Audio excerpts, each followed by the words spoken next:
তোমার মহতন ফলে হয় যদি আমার বাড়ির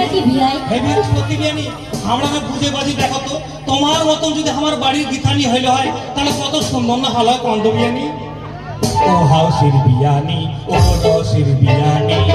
তোমার মহতন ফলে হয় যদি আমার বাড়ির গীতানি